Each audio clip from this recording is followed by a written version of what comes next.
Good morning, friends. Welcome back in today's lecture, which is on the same topic atomic structure. This is the part 2, or this is the second lecture on the topic atomic structure. Friends, in my previous lecture, we have studied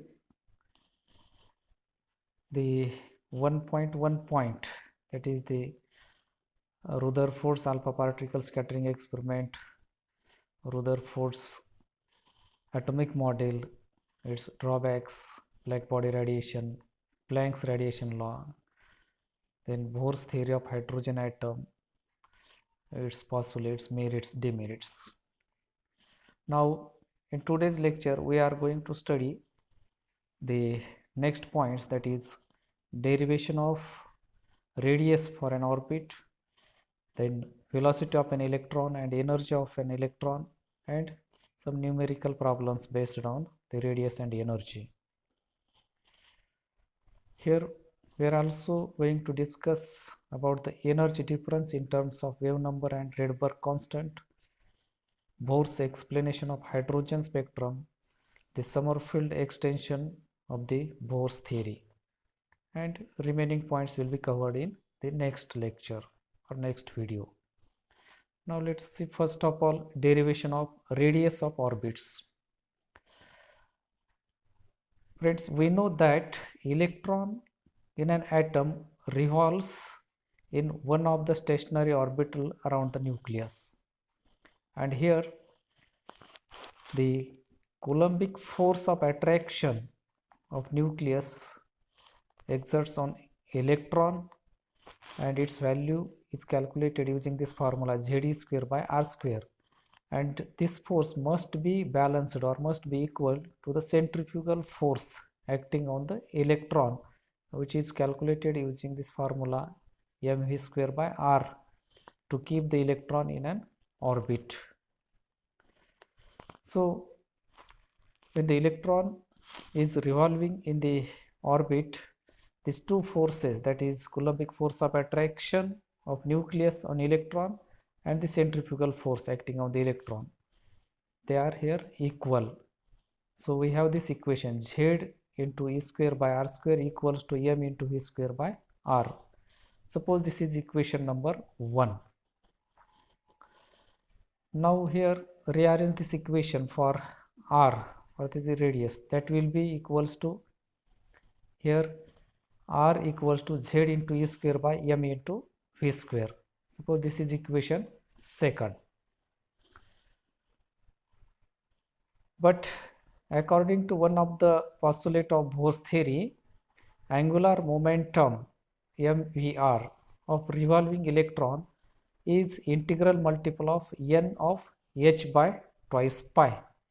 Hence we have the equation angular momentum m into v into r equals to nh by twice pi, or this equation solving for v, we have this v equals to n into h upon twice pi mr. Is this v into r, that will be goes to in multiplication with this twice pi. So we have this equation, or it can be written like this, means squaring both sides of this equation. So we have this equation v square equals to n square h square upon 4 pi square m square e square. Suppose this equation number 3. So from the equation 2 and 3 we have this fourth equation, that is r equals to n square h square upon 4 pi square m z square. Now the values of h, m and e, they can be determined experimentally, and by putting these values in equation 4, so we have this equation r is equals to n square into 0.529 into 10 raised to minus 8, and the unit is centimeter. Suppose this is equation number 5. Now if we want to calculate the radius in angstrom unit, then we have this equation r is equal to n square into 0.529 into 10 raised 8 minus 8 is not here, 0.529, this is the angstrom unit. Means you can calculate the radius of an orbit in centimeter or in angstrom unit using these two formulae. So this is equation number 6, where this n indicates the orbit number, or it is also known as principal quantum number. So using these two formulae we can calculate the radius of orbit. Now let us see some numericals based on this formula. So here the numerical or problem is asked like this: calculate the first 5 Bohr radii. So we can use these two formulae to calculate the radius in centimeter or in angstrom unit. Now the radii of first 5 Bohr orbits are here shown. They are calculated. Suppose here the orbit number n is equal to 1. So we have this first formula we have to use to calculate the radius of first orbit in centimeter. So the formula is r equals to n square into 0.529 into 10 raised to minus 8. The value of n is 1. So square of 1 is 1. So 1 into 0.529 means it becomes as it is here, 0.529 into 10 raised to minus 8 centimeter. And in angstrom unit, its value is here using this formula, r is equals to n square into 0.529 angstrom unit, means there is no in multiplication 10 raised to minus 8. So we have this value for the radius of first orbit, that is r equal to 1 square, as the value of n is 1, into 0.529 angstrom, and it will be equal to 0.529 angstrom unit. Similarly, the value of the radius of second orbit, that will be here, that is r equals to, as the value of n is 2, so the square of 2 is 4, and 4 into this 0.529, that will be equals to this 2.12, and this 10 raised to minus 8 as it is here. So 2.12 into 10 raised to minus 8 centimeter is the radius of second Bohr orbit. And in angstrom unit, its value that will be equals to 2.12 angstrom unit. Radius of third orbit, that will be here calculated, r equals to square of 3 is 9, and 9 into 0.529, that will be equals to 4.76, and this 10 raised to minus 8 as it is, the unit is centimeter. So the radius of third Bohr orbit is 4.76 into 10 raised to minus 8 centimeter, and in angstrom unit it will be here 4.76 into angstrom unit. So in this way we can calculate the energy of fourth orbit, radius of fourth orbit and radius of fifth orbit. So the values are calculated here. For the fourth orbit is 8.46 into 10 raised to minus 8 centimeter, and in angstrom unit it is 8.46 angstrom unit. Now the radius of fifth orbit is 13.2 into 10 raised to minus 8 centimeter, and in angstrom unit it is 13.2 angstrom unit. So in this way we have calculated the radii of first 5 Bohr radii. Now here the next point is here, energy of electron in each orbit. So for hydrogen atom, the energy of the revolving electron is sum of kinetic energy and potential energy. Kinetic energy is half mv square and potential energy is minus E square by R, and their sum is sum is nothing but half mv square plus into minus, that becomes minus E square by R. Suppose this is equation number 1. Okay, this is the energy of the electron revolving, and it is the sum of its kinetic energy and potential energy. But for hydrogen atom, we know the m into v square is equal to E square by R. So this indicates that the electrostatic force of attraction on electron and centrifugal force acting on the same electron are balanced. and therefore E is equal to half E square by R minus E square by R. Means this mv square, it is replaced by this E square by R. So we have this equation, and the difference between these two values, that will be equals to E is equal to minus half E square by R. Suppose this is equation number 2. It can be written like this, minus E square by twice R also. So this is the equation number 2. Now we know that the value of R, that will be equals to n square h square by 4 pi square m into z into E square. But for the hydrogen atom, the value of z, that is the atomic number, is 1. So this equation becomes E is equal to minus E square by this 2, and the value of R is here kept. So it is the inverse of this one. So that becomes E square by 2 into 4 pi square m E square upon n square h square. Now simplifying this equation, so we have this value, that is 2 to the 4, and this E into E, that becomes e raised to 4. So minus twice pi square m e raised to 4 upon n square h square. This is equation number 3. By putting the values of m, e, h in equation 3, then we have the equation E is equal to minus 2.179 into 10 raised to minus 11 upon En square arc per atom, and this in joule per atom, this equation becomes E is equal to minus 2.179 into 10 raised to minus 18 upon n square. So these are the two equations by which we can calculate the energy of electron. So let us solve some numericals based on this formula. So first problem, that is calculate the energy of electron in first Bohr orbit of hydrogen atom. Now what is given? Given is here orbit number. First, it means n is equal to 1. So the orbit number is 1, and we have to calculate the energy of electron in the first Bohr orbit. So we have to know the formula to calculate the energy of electron. So E is equal to minus 2.179 into 10 raised to minus 11 upon n square in arc per atom. So the value of n is 1. So the square of 1 is 1.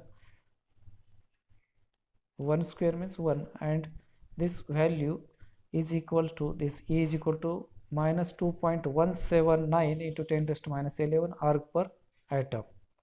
And if we want to calculate the energy of electron in first Bohr orbit in joule per atom, then we have to use this formula, that is E is equal to minus 2.179 into 10 raised to minus 18 upon n square.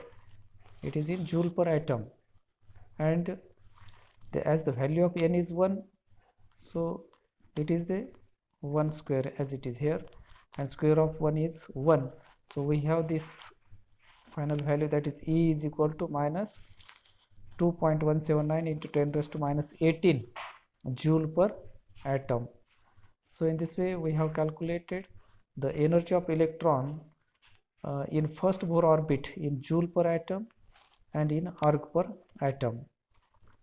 Now let's take the second example, that is we have to calculate here the energy of electron in second Bohr orbit. Means here the value of n or orbit number is 2.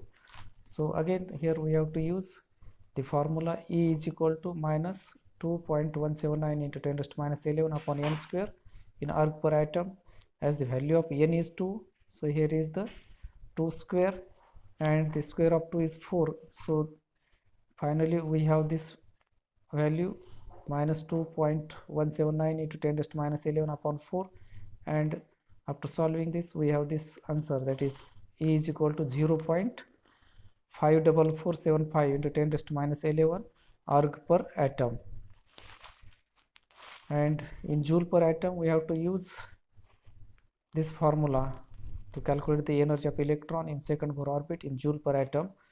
So E is equal to minus 2.179 into 10 raised to minus 18 upon n square, and as the value of n is 2, so here is the square of 2 and it is the 4, and finally solving we have this value, that is E is equal to 0.5475 into 10 raised to minus 18 joule per atom. So these are the two values of say energy of electron in second Bohr orbit. One is in erg per atom and second is in joule per atom.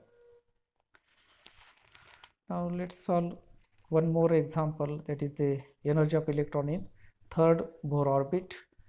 So we have to use same two formulae to calculate the energy of electron in third Bohr orbit in erg per atom and in joule per atom. So in erg per atom, this is the formula, that is E is equal to minus 2.179 into 10 raised to minus 11 upon n square erg per atom. As the value of n is 3, so here is the square of 3, which is 9, and after solving this we have this value, that is E is equal to minus 0.24211 into 10 raised to minus 11 erg per atom. And in joule per atom we have to use this formula, that is E is equal to minus 2.179 into 10 raised to minus 18 on n square, the unit is joule per atom. So putting the value of n as 3, so the square of 3 is 9, so we have this value, that is minus 2.179 into 10 raised to minus 18 upon 9, and after solving this we have this equation, E is equal to minus 0.24211 into 10 raised to minus 18 joule per atom. So these are the few examples that we have solved that are to calculate the energy of electron in various Bohr's orbits. Now the new point is here, velocity of an electron.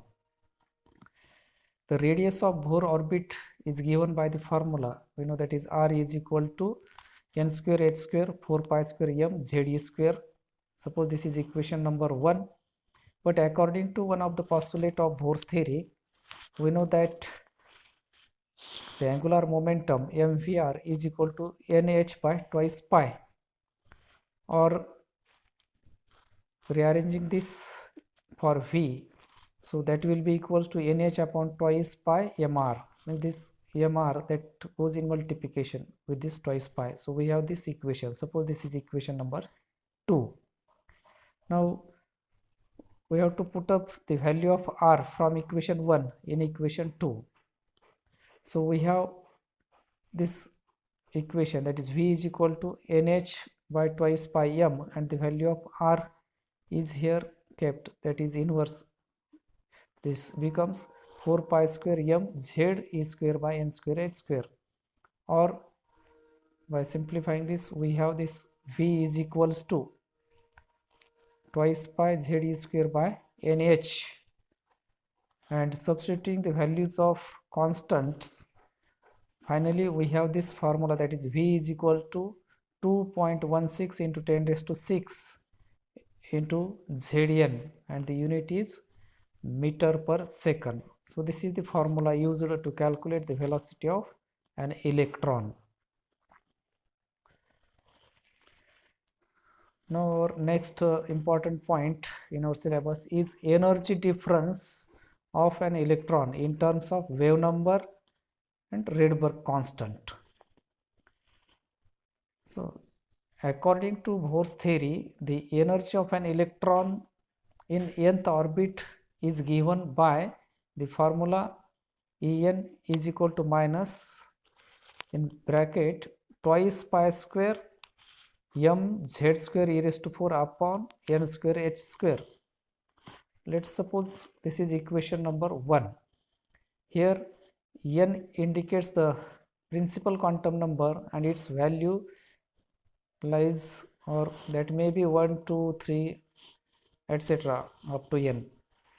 And this the energy of electron varies with 1 by n square, and therefore for the n is equal to 1, the energy will be E1 equals to E1, means E1 upon 1, as the square of 1 is 1.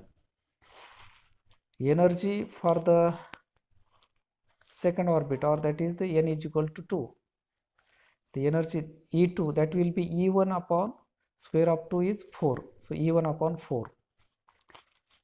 Then for n equal to 3, the energy E3 equals to E1 upon the square of 3 is 9, so E1 upon 9.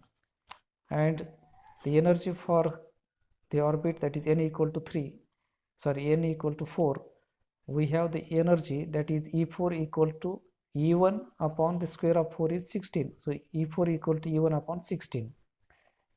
So this indicates that the energy of electron does not change continuously, it changes discontinuously.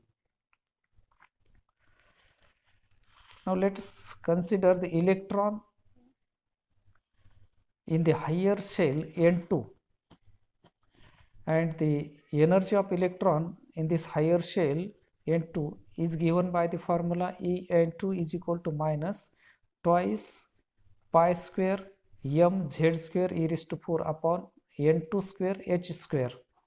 Suppose this is equation second. Now the electron emits quantum of energy, and that is given by delta E equal to h mu, and then electron jumps to lower energy level, and this lower energy level energy, that will be En1 equals to minus twice pi square m z square e raised to 4 upon n1 square h square. Suppose this is equation number 3. Now the change of energy of electron is given by the formula delta E is equal to En2 minus En1, and that will be equals to h mu. Suppose this is equation number 4.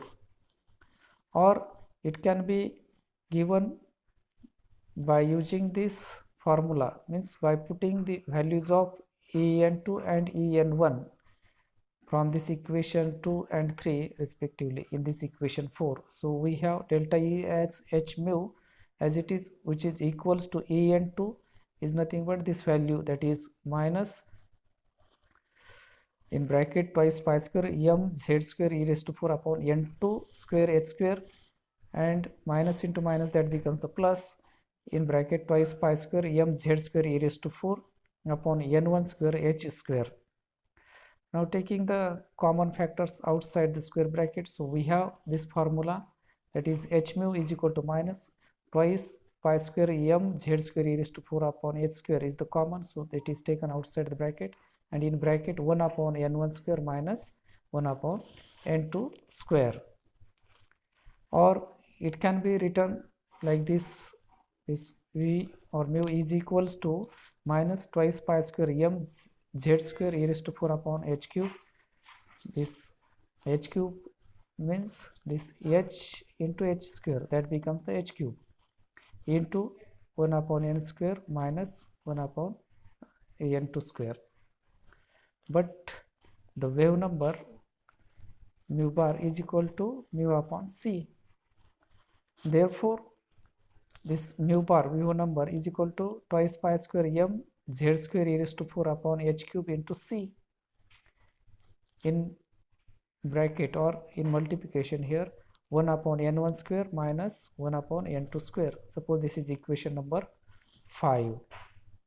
So this equation is similar to the equation of Ritz combination principle for wave number of lines in spectrum of atomic hydrogen, and here R is used here, means this whole terms that are replaced by another one constant term, that is R, and it is known as the Rydberg constant. It is known as the Rydberg constant, and which is equal to 10967758 per centimeter. And from the known values of M1, Z1, E1, H1, C, the new value of R, that is Rydberg constant, calculated, and it is equal to 109677.61 per centimeter. And this value, this equation is the greatest achievement of the Bohr's theory. Now the new point is here, Bohr's explanation of hydrogen spectrum. The solitary, it means single electron in hydrogen atom at ordinary temperature resides in first orbit, that is n is equal to 1, and it is the lowest energy state, which is known as ground state. But when energy is supplied to the hydrogen gas in discharge tube, then electron moves to higher energy level like 2, 3, 4, 5, etc., depending upon the quantity of energy absorbed by the hydrogen gas. So from these high energy levels, the electron returns by jumps to one or other lower energy levels, and in doing so, the electron emits the excess energy in the form of photons, or we can say that in the form of quanta, and this gives an excellent explanation of various spectral lines of hydrogen. So when electron jumps from higher energy levels to the ground state, that is n is equal to 1, then we get Lemon series. And when the electron returns from higher energy levels to the second energy level, then we get Balmer series. When electrons returns to third energy level, we get Paschen series. When electron returns to fourth, we get Brackett series, and when electron returns to fifth energy level from higher energy level, we get Pfund series. So the Balmer, Paschen, Brackett, and Pfund series are produced or obtained when electron returns to second, third, fourth, and fifth energy levels respectively, as shown in the figure below. Now let's see here. The Lemon series is obtained when electrons returns from higher energy level to ground state or the first orbit, and it is in the UV region or ultraviolet region. The Balmer series, that is obtained when electron jumps from higher energy level to the second energy level, and this series, that is found to be in visible region. The Paschen series, that is obtained when electron jumps from higher energy level to third energy level, and this Paschen series is in IR, means infrared region. The Brackett series is obtained when electron jumps from higher energy levels to fourth energy level, and this Brackett series is also in the infrared region. Pfund series, that is also in the infrared region, and it is obtained when electron jumps from higher energy level to fifth energy level. So this figure indicates the hydrogen spectral series of on Bohr's atom energy diagram. Now this theory has some limitations. So let us see the limitations of Bohr's theory. So first limitation is Bohr's model fails to explain the atomic spectra of elements containing more than one electron.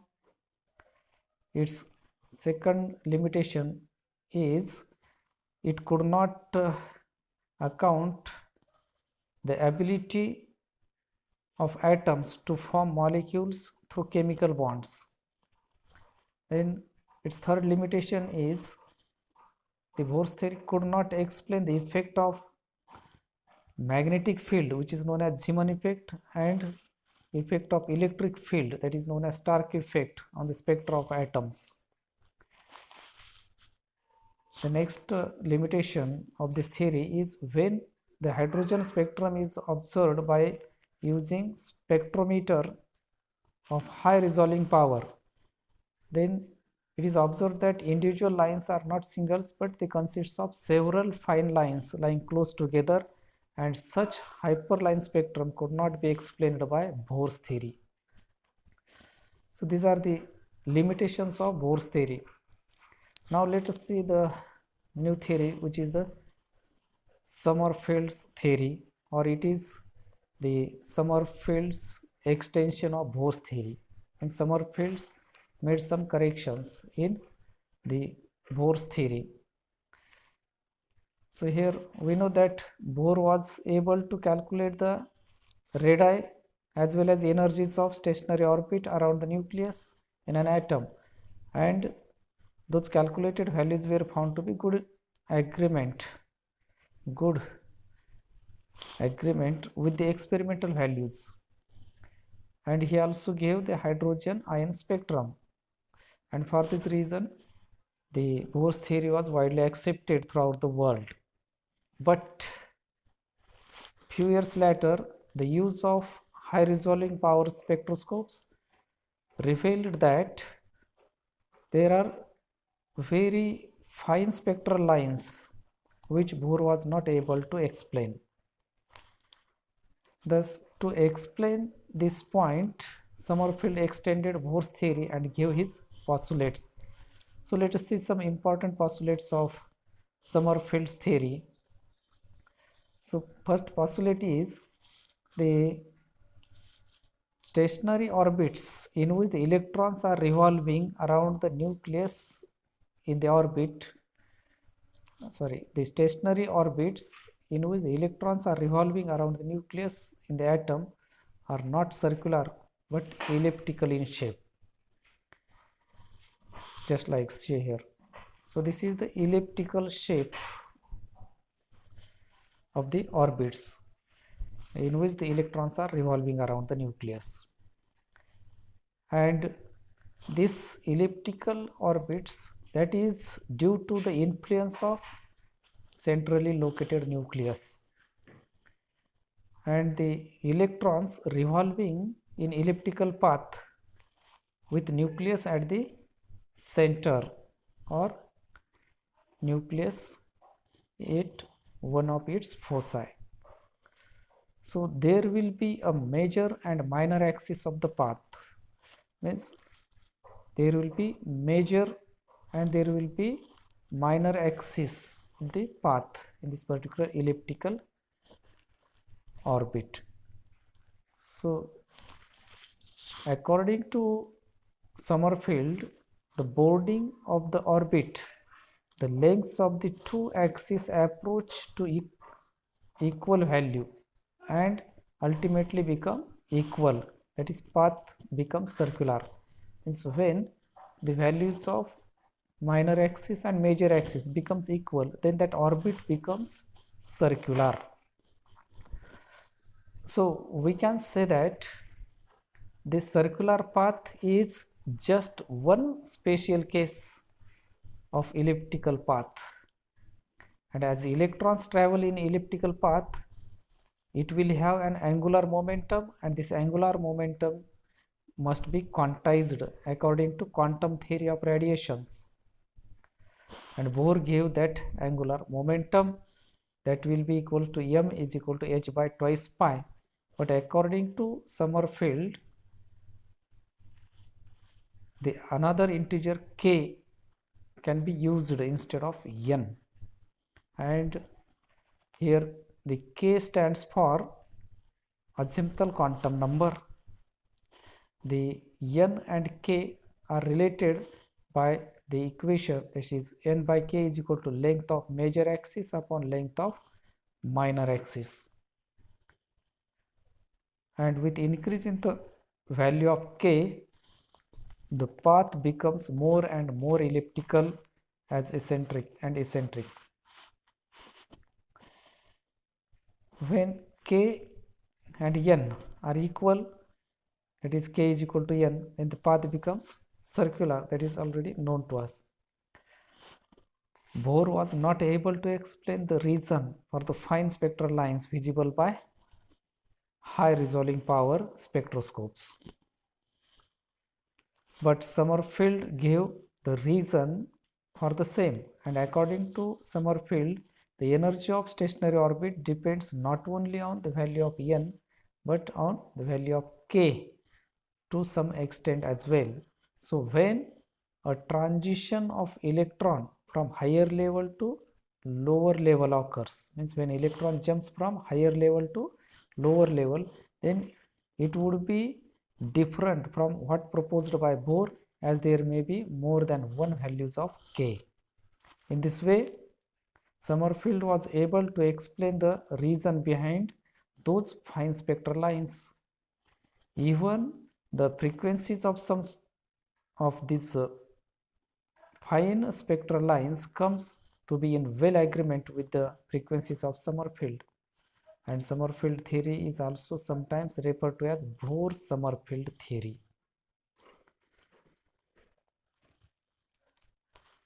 So in this way we have completed the points in today's lecture, that is derivation of radius of an orbit.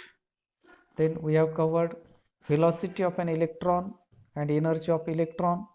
Then we have solved some numericals based on the formula of energy of electron and radius of electron. Then we have studied the energy difference in terms of wave number and Rydberg constant. Also we have studied Bohr's explanation of hydrogen spectrum, and finally we have studied the Sommerfeld extension of the Bohr's theory. So remaining parts of this chapter, that will be covered in the next video or in next lecture. So thank you for watching the complete video. Stay home, stay safe, stay healthy, and stay happy, and keep watching all the videos. So thank you once again for watching the complete video.